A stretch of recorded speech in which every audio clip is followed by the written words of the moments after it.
Hello guys, welcome to our channel. இன்றைக்கி நம்ம stumble guys கேமில் தான் பார்க்க போகிறோம்.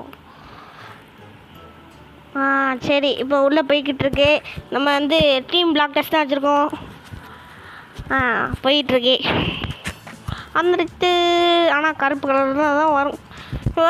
இப்போ மூவ் ஆகுது கைஸ் இப்போதைக்கு. சீக்கிரம் போ. கீழே போயிட்டு வந்தோம் பார்த்தீங்களா? கீழே போயிட்டு வந்தாச்சு. போடுறா ஏமாட்டேன். Pingu Pingu Pingu Pingu Pingu guys, Pingu guys. என்ன கைஸ் இது? என்னமோ நடக்குது, என்னமோ இந்த உலகத்தில். மெஷின் போட்டிருக்காரு பேர், பிஜெட் மெஸ்ஸி டபிள்யூ. என்னமோ நடக்குது, என்னமோ நடக்குது. இது எதுக்கு இந்த சீனு? தேவையில்லாம் சீன் போட்டுக்கிட்டு இருக்கேன். அந்த மாட்டிட்டான்.